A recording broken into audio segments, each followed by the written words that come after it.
Em nome do Pai, do Filho e do Espírito Santo. Amém. Salve, Rainha Santíssima, e valei-nos o glorioso São José. Evangelho de São Mateus, capítulo 18, versículo 19. A oração comum. Digo-vos ainda isto: se dois de vós se unirem sobre a terra para pedir, seja o que for, consegui-lo-ão de meu Pai que estás nos céus. Porque onde dois ou três estão reunidos em meu nome, aí estou eu no meio deles.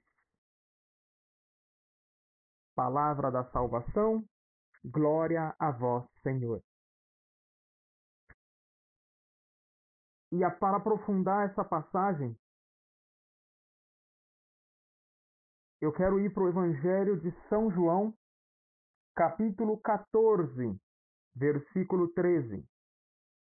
E tudo o que pedirdes ao meu Pai, em meu nome, vô-lo farei, para que o Pai seja glorificado no Filho. Qualquer coisa que me pedirdes, em meu nome, vô-lo farei. Repito, palavra da salvação, glória a vós, Senhor. Amados servos de Cristo, amantes da cruz de Cristo, filhos de Deus, povo santo, hoje, falando sobre essa passagem, pregando, anunciando com a força do Espírito Santo essa passagem, tanto do Evangelho de São Mateus como do Evangelho de São João, homens movidos pelo Espírito Santo de Deus, cheio da graça de Deus, escolhidos pelo Senhor, apóstolos, para falar sobre a realidade conjugal, para falar da realidade do sacramento do matrimônio. E é importantíssimo falar sobre isso, porque muitos de nós servimos na Igreja de Cristo, estamos inseridos na Santa Igreja, una, Santa, Católica e Apostólica, e é importante que nós tenhamos essa profundidade do mistério. Porque o matrimônio, ele é tão importante, é uma instituição tão antiga, posso dizer que mais antiga do que o mistério da Santa Igreja, mas é claro que ele foi elevado a uma divindade de matrimônio, de sacramento, melhor dizendo, por Jesus, mas é uma instituição antiquíssima. Tanto que Deus, no seu projeto, ele quis participar de uma família e de uma família completa. Há aqueles que caem no erro de dizer, mas a Virgem Maria era mãe solteira. Não, ela não era mãe solteira. Ela não foi mãe solteira. Deus, na sua sabedoria infinita, ele quis participar, ele quis vir para salvar o homem, para salvar a humanidade. Ele quis vir no seio de uma família e de uma família completa, de uma família autêntica, aonde se continha ali a esposa, a mulher, a mãe, o esposo, o homem, o pai. Então, de fato, o Senhor quis vir no seio de uma família. Ele quis, na nossa humanidade, porque 100% Deus, 100% homem, ele quis experimentar de uma família. E nesse mistério, ele quis nos ensinar a ser família. Por isso, a elevação da união do homem e da mulher a uma dignidade de sacramento, um sinal eficaz, firme da presença de Deus, sensível da presença de Deus, um toque de Deus, um braço de Deus que se estende para nós, no sacramento do matrimônio. E é interessante dessas duas passagens, tanto do Evangelho de São Mateus como do Evangelho de São João, de que, de fato, a oração comum, a oração do casal, é necessário que haja a oração do casal. Muitos de nós, quando vamos servir na Igreja de Cristo, nós nos esquecemos desse primeiro chamado. Digo para nós, vocacionados no sacramento do matrimônio. Primeiro nós vamos servir e nós não temos a preocupação, né, de discernir a nossa vocação. E quando já inseridos nessa vocação, assumidos nessa vocação, tomado em autoridade essa vocação,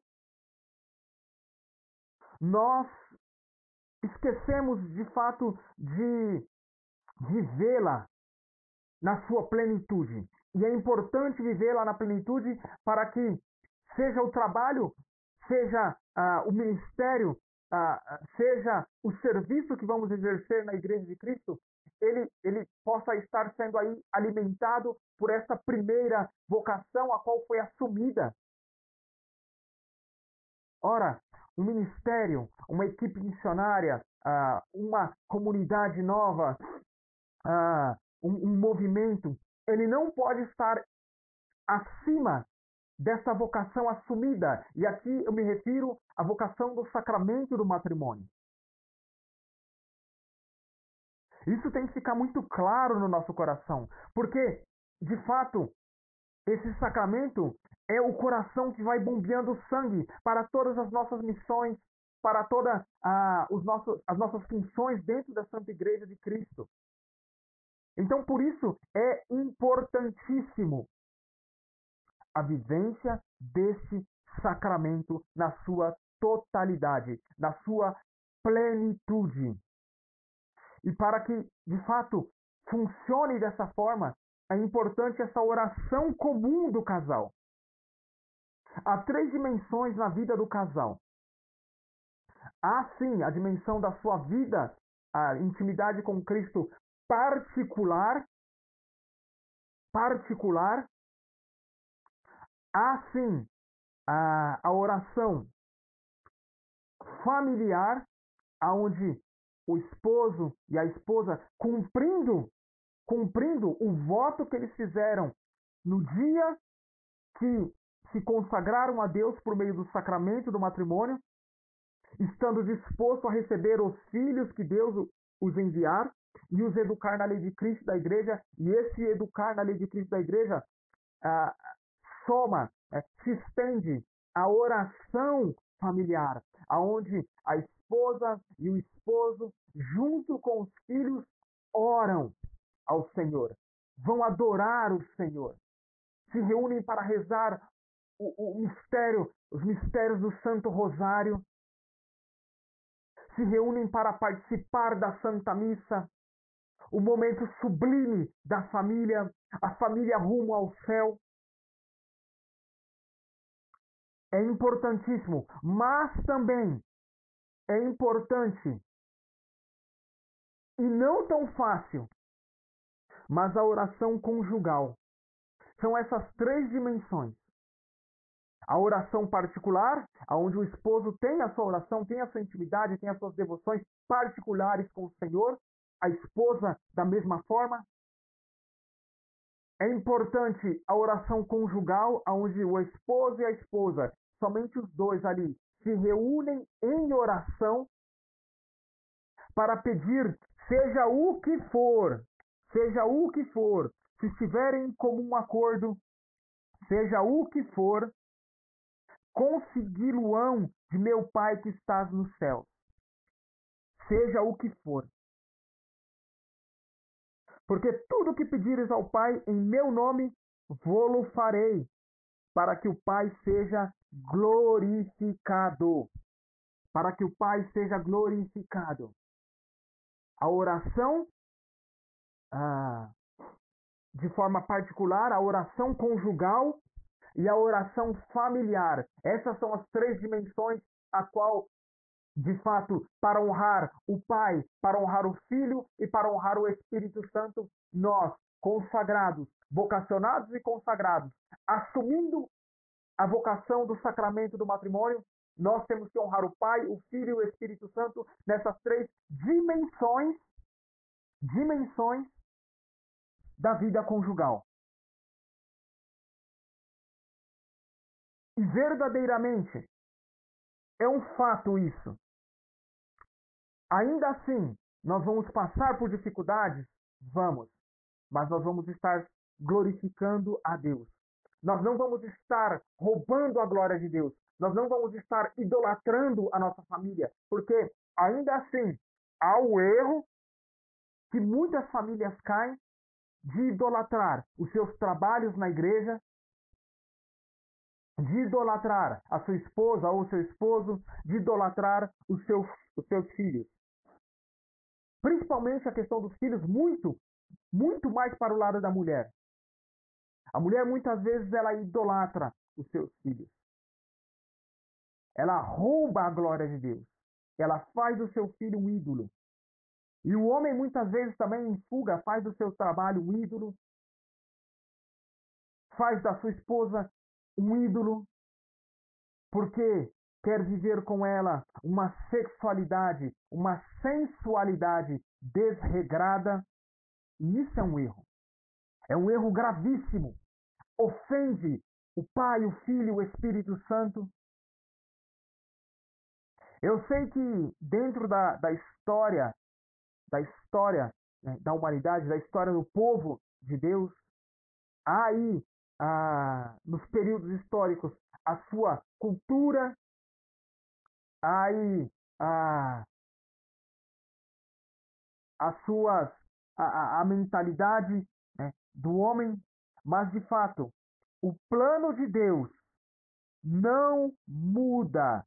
O plano de Deus não muda. Eu estava meditando a Sagrada Escritura, tá? Orando a Sagrada Escritura, lá no livro de Gênesis, e eu me deparava com a leitura ali já no capítulo 29, onde fala sobre o duplo casamento de Jacó, onde ele trabalha 7 anos para se casar com Raquel, mas o seu sogro o engana e ele acaba casando primeiro com Lia, que era a filha mais velha, e ele falava que era costume naquela região casar primeiro a filha mais velha e depois sim a filha mais nova. Então ele entregou primeiro Lia em casamento a, a Jacó e depois Raquel, e logo Jacó estava ali com 2 mulheres, né? E depois há a questão dele ter relação também com a escrava de uma e com a escrava de outra, o que vai surgir, né, os 12 patriarcas, né, a história onde vai surgir ali os 12 patriarcas. Mas ele disse que era costume, mas o primeiro homem que teve 2 mulheres, nós vamos ver ainda também no livro de Gênesis, lá no capítulo 4, quando vai dizer assim, capítulo 4, vai falar sobre a posteridade de Caim e a origem da poligamia. Diz assim, no versículo 17 do capítulo 4: E Caim conheceu sua mulher, a qual concebeu e deu à luz Enoque. Essa palavra, e Caim conheceu sua mulher, é muito interessante, porque essa palavra conheceu é quando, de fato, é a mulher, é a esposa. Então, o esposo e a esposa se conhecem num belíssimo ato conjugal. É claro que aqui ainda não está elevado na dignidade de sacramento, mas para que entenda, a igreja entende desta forma. O esposo conhece, olha que palavra belíssima, conhece a sua esposa, a qual concebeu, e não só concebeu, mas deu à luz, porque infelizmente na realidade de hoje há uma praga, há um espírito homicida satânico chamado aborto, que nada mais é do que o homicídio de crianças, que tem uma gama, um leque de instrumentos para isso, sendo um deles o anticoncepcional. O anticoncepcional, ele é abortivo, O anticoncepcional é anticoncepção, quando na palavra diz conheceu a sua mulher, a qual concebeu. E não só concebeu, mas deu à luz. Não só concebeu, mas deu à luz. Olha que belíssimo. E na pregação anterior eu falava sobre o pai das luzes, né? Concebeu e deu à luz, né? O entregou aos o pai das luzes, que é nosso Senhor, consagrou a criança, batizou a criança, assim posso dizer. Ela foi inserida no povo de Deus. Olha que belíssimo. E é tradição da igreja, sim, sempre foi tradição da igreja também batizar as crianças. Seguindo o texto, e edificou uma cidade que chamou Enoque, do nome de seu filho. Ora, Enoque gerou Irade, e Irade gerou Maviavel, e Maviavel gerou Matusael, e Matusael gerou Lameque. E este tomou duas mulheres, uma chamada Ada e outra Sela.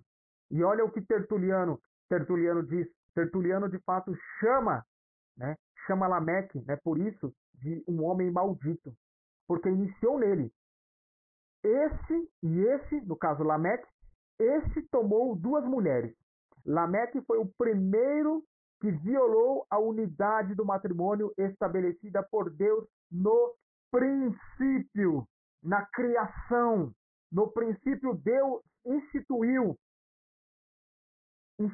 uma unidade no sacramento, quer dizer, uma unidade no matrimônio, e depois vai ser elevado à dignidade de sacramento. Lameque foi esse primeiro que violou. Ora, então eu vejo que aqui, voltando lá para o texto de Jacó, por mais que Jacó, segundo o costume, né, segundo a cultura daquela região, daquela época, tomou ali duas mulheres, mesmo que por enganado, nunca foi do plano de Deus, nunca foi do projeto de Deus o homem ter duas mulheres. Porque quando o homem e a mulher, na dignidade do matrimônio, estão unidos, é uma unidade. Nada pode vir de fora atrapalhar isso. Nada deve vir de fora atrapalhar essa relação, essa aliança que foi feita com o Senhor. Por isso, pois, não separe o homem o que Deus uniu.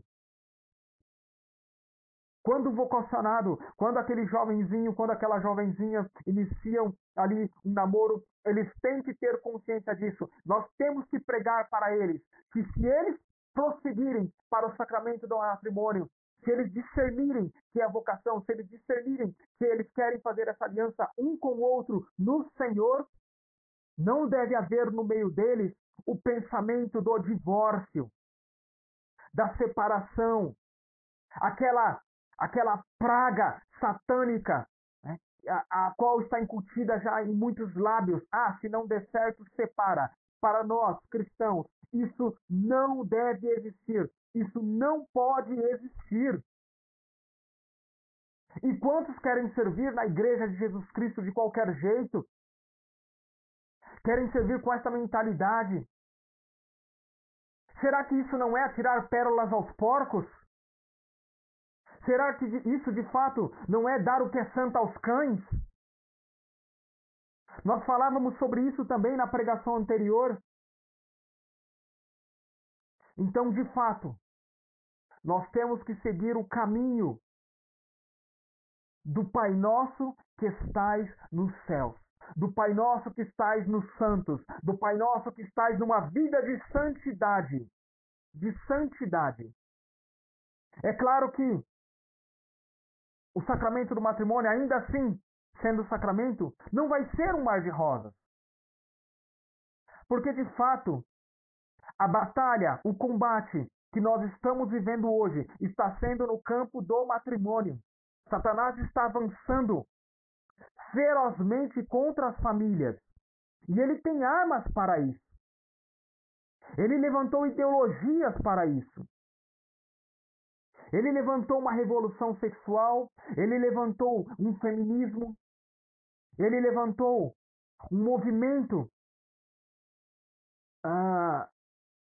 contra a família, um movimento chamado ideologia de gênero. Ele levantou o homossexualismo. a pedofilia, o divórcio, o adultério, são armas de Satanás para destruir, para desconstruir a família, tão querida por Deus desde o princípio querida por Deus. Agora, os dois maiores santos da Igreja Católica, José e Maria de Nazaré, eles são modelo. E eles passaram por dificuldades. Eles foram para a terra do Egito. Eles foram lá derrubar os ídolos. Eles foram combater os ídolos. E nesse caminho, não foi um caminho de mar de rosas. É claro que eles levavam o perfume de santidade. É claro que se estendia por todos os lugares que eles passavam o perfume de santidade. Mas a terra do Egito era uma terra pagã. E eles tiveram que confrontar os ídolos. Eles tiveram que levar a vitória para todos aqueles que se relacionavam com eles, que de alguma forma participavam da vida conjugal deles, da vida familiar deles. Eles sofreram com a perda do menino Jesus. Eles almejavam um lar em Nazaré. Ora, no Egito eles confrontaram os ídolos. Então eu trago para a nossa realidade qual o vício você tem que confrontar, qual o ídolo que você colocou no meio da sua casa e deve ser derrubado. O ídolo é aquele que rouba a glória de Deus. Então será que José e Maria de Nazaré vão ter que te ensinar a derrubar o ídolo que você colocou no seu filho, na sua filha, no seu esposo, na sua esposa, no trabalho? O vício da bebida, da dependência química, de uma sexualidade, uma sensualidade desregrada, a qual você não consegue mais ter controle. Você começou a coisificar a sua esposa ou o seu esposo. Você começou a frequentar lugares, infelizmente, lugares profanos, lugares impuros, para justificar um ato de apimentar o seu casamento. Está errado, irmão. Está errado. Vocês se perderam do menino Jesus, casal, vocês se perderam do menino Jesus nessa trajetória. Então é importante que você volte para o caminho. Encontre o menino Jesus no templo e leve para o seu lar em Nazaré. E quando o Senhor inspirava isso no meu coração, ele falava também sobre a realidade daqueles casais que não têm um lar, que estão um lar não tem uma casa, era isso que o Senhor falava para mim, e estão procurando sair do aluguel. Isso é possível. Isso é possível. Tudo que pedires em meu nome, eu vou-lo farei. Então estejam unidos em oração pedindo também isso. Ah, mas isso não é um bem material? De fato é. Mas que seja para glorificar o nome do Senhor. Que seja para instituir o lar de Nazaré. Entendeu? E vocês não vão passar por essa trajetória sozinhos. Quando o Senhor me mostrava isso na oração do Santo Rosário, ele me lembrava de Simeão e de Jesus. Falando que, de fato, na figura de Jesus, na figura de Simeão, né, você vai ser ajudado. A esposa está aí para ser o seu Simeão. Você está aí para ser um Cristo para a sua esposa. E a esposa é um Cristo para o seu esposo. Cristão, lembra? Vós sois cristãos. São, entre aspas, pequenos cristos. São luzes. São luzeiros. São sal da terra, são luz do mundo, então são luzeiros. Então, o esposo é o Cristo para a esposa ali. E a esposa é o Simeão que vai ajudar ele naquele trajeto. E assim a esposa vice-versa. É importante isso. A vivência, a profundidade desse mistério. E quando eu falo sobre a importância desse mistério, eu falava para vocês também, né, principalmente para nós que servimos a Cristo dentro da igreja, que muitas vezes nós queremos impor as mãos, queremos orar pelas pessoas, queremos pregar para as pessoas, queremos dar palavras para as pessoas, mas nós não cuidamos dos nossos, da nossa primeira missão. E acaba causando aí o divórcio, a separação. E aí, eu vou recorrer a isso, aquilo, eu vou viver a segunda união, eu vou procurar uma nulidade. Mas o coração está tão endurecido que muitos já dizem: eu preciso ser feliz, eu mereço ser feliz, e vai viver na segunda união. Ora, é claro que a igreja hoje, ela acolhe essas pessoas em segunda união. Mas ela não está falando que a segunda união é lícita. De fato, é ilícito. Porque é um adultério. Está acontecendo ali um escândalo.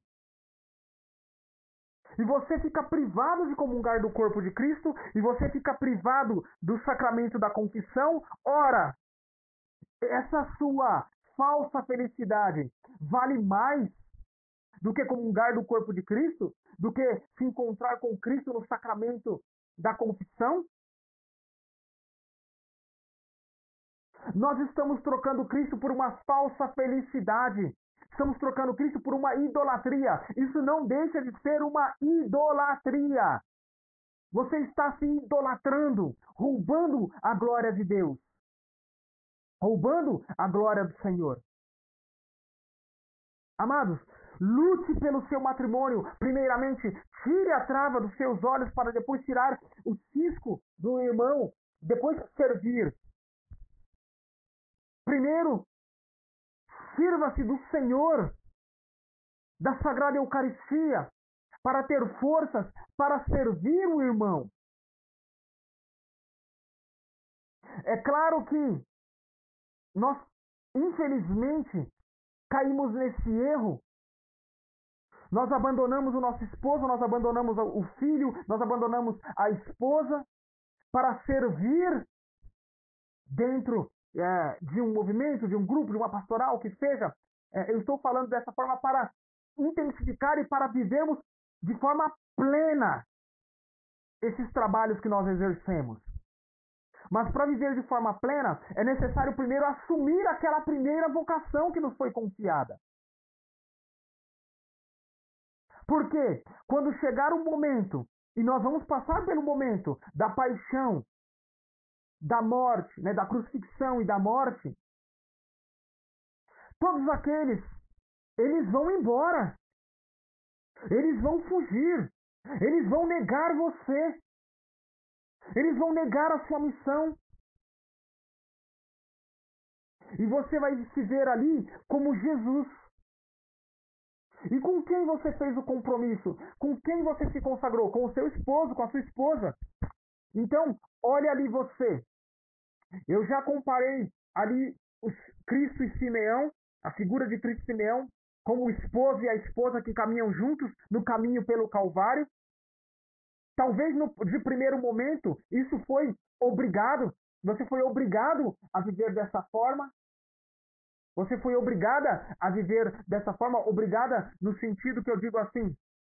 Você se casou, infelizmente seu esposo se voltou para um vício, ou a sua esposa, não sei, de uma prostituição, de um adultério, e você se viu ali numa condição de obrigação, obrigado no sentido de obrigação. Eu preciso lutar pelo meu matrimônio, então eu vou ser esse Simeão, eu vou carregar essa cruz com ele, eu vou lutar para ele sair do vício, eu vou lutar para ela sair do adultério, eu vou lutar, eu vou me esfolar, eu vou ser mártir pelo sacramento do matrimônio, eu vou lutar pela minha família, eu vou lutar pelos meus filhos, para que ele saia da droga, para que ele saia da prostituição, para que ele saia das más companhias, mas eu vou lutar para que ele saia do homossexualismo. Eu vou dobrar o meu joelho no chão, eu vou me esfolar, mas eu vou levar os meus filhos para o céu, mas eu vou levar a minha esposa para o céu, eu vou levar o meu esposo para o céu. É a minha primeira missão. A igreja me confiou isso. Cristo me confiou esta alma. E não há nada mais valioso, mais rico do que uma alma. Santa Rita de Cássia bem sabe disso. Porque ela entregou o esposo, ela entregou os filhos para Deus. Santa Mônica bem sabe disso. Porque pela sua entrega, pela sua figura de Simeão, Ela nos entregou para Deus. E Deus nos entregou Santo Agostinho, bispo de Hipona, doutor da Santa Igreja, um gigante da igreja. Ela entregou seu esposo para Deus, batizado, inserido no povo do Senhor, porque pagou um preço. Porque pagou um preço. Então é importante, é importantíssimo, é riquíssimo. Não há nada mais valioso do que uma alma. E naquele ato que o esposo e a esposa eles vão passar. Iniciou os dois, o esposo e a esposa. E quando chegar na sua velhice, vão estar ali os dois, o esposo e a esposa. Os filhos estão na figura de João, aos pés da cruz. O esposo ou a esposa, o pequeno Cristo, o cristão, vai estar lá na cruz. Na cruz nós tínhamos Jesus, aos seus pés estava a Virgem, João. Então se coloca aí agora, se imagina você, se coloque na paixão de nosso Senhor. Perceba a sua esposa ou o seu esposo aos pés da cruz. Você não está sozinho. Eu estou com você. Eu estou com você. Nós fizemos um compromisso, uma aliança. E eu estou com você. Até o fim. Até o fim. E ainda assim, os seus filhos, os frutos, é o apóstolo João. Os frutos do seu matrimônio é o apóstolo João. Aquele que resume, aquele que aprofunda, aquele que nos diz: Deus é amor. O fruto do amor de vocês é João aos pés da cruz. É a vivência do céu. Olha que beleza. Olha que maravilha. E eu digo para você que vive a viuvez, que está num estado de viuvez, para você não acabou. Para você não acabou. Porque o seu alicerce não era o outro. O outro deveria ser entregue para Deus em algum momento. Em algum momento você teria que entregar ele para Deus. Era o seu papel. Mas ainda assim, você ainda tem a missão de continuar rezando pela alma dele, pela alma dela. Na viuvez, você ainda tem esse compromisso de estar rezando pela alma dele, pela alma dela. Porque nós não sabemos quais dos nossos ainda estão pagando as penas no estado do purgatório. E se o Senhor já te conforta o coração com o céu, amém, aleluia, glória a Deus. Porque você o entregou para o céu, para a vivência do céu. Amados, Jesus, Jesus que é Deus, o Pai, o Filho e o Espírito Santo, eles têm tão autoestima a Sagrada Família, que toda a trajetória do Senhor se encerra na família. E vai ser um trajeto difícil, claro. Jesus que é Deus, infinitamente Deus,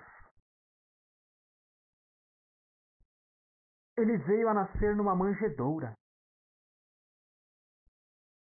A Sagrada Família, os dois maiores santos da igreja, tinham simplesmente para oferecer o lar. O lar não é a sua casa física. O lar é aquela manjedoura que era o que a Sagrada Família tinha naquele momento a oferecer. o lar. Ele veio na simplicidade de uma manjedoura. O lar nasce aonde está o esposo e a esposa. E é santificado, ele vai santificando cada estágio da nossa vida. Olha como é importante. Quando se pensa na manjedoura, claro, vai se pensar no mistério da encarnação, então se volta mais para a mãe. Então ele santifica essa maternidade. Participar da criação, ser co-criadores. E depois, ele vai se fazer um carpinteiro. Ele se humilhou tanto, que tomasse a forma de uma criança numa gruta, ali, numa manjedoura. Depois ele vai santificar a figura da paternidade. Porque depois ele tomasse ali o operário numa oficina. O ofício, uma profissão. E quando a gente pensa nisso, a gente se volta para o pai, o chefe da família. Primeiro foi a dona da casa, a dona do lar, a mãe. Agora, quando numa ofício, numa oficina, um carpinteiro, o filho do carpinteiro, logo então nós enxergamos ele santificando o homem, o esposo. Mas depois disso, enfim, nós podemos dizer assim, ele se humilha tomando a condição de um condenado. E muitas vezes, hoje, nós vemos a família sendo atacada de tantas formas que de fato parece que ela está sendo derrotada, aniquilada. Mas nesta figura de condenado é onde se encerra a vitória de Cristo sobre todos os inimigos. E se você tomar essa verdade do matrimônio e levar até o fim, de fato, você vai pisar todos os inimigos da sua família, cairão por terra. Porque depois da paixão, da crucifixão e da morte de nosso Senhor, nós podemos gozar do céu por conta da nossa salvação, pela redenção dos nossos pecados. Pela ressurreição do Senhor, nós morremos com Ele e nós ressuscitamos com Ele. Nós travamos essa batalha. É santificado o esposo, é santificado a esposa, é santificado os filhos. E por mais que pareça que nós somos derrotados, a família sai vitoriosa no Senhor. Ela sai ressuscitada. Família para o céu, rumo para o céu, educação para o céu, educação para o alto. Eu quero encerrar com essas palavras. A família é um projeto de Deus. A família é um projeto do céu. A família é querida por Deus e nada pode destruir aquilo que Deus instituiu, aquilo que o Senhor instituiu. O que primeiro era um povo, agora é a Igreja de Cristo. E se é a Igreja de Cristo, a família, desde o princípio, é aquele sonho de Deus, a Igreja doméstica. Louvado seja nosso Senhor Jesus Cristo, para sempre seja louvado. Salve, Rainha Santíssima, e valei-nos o glorioso e justo São José. Em nome do Pai, do Filho e do Espírito Santo. Amém.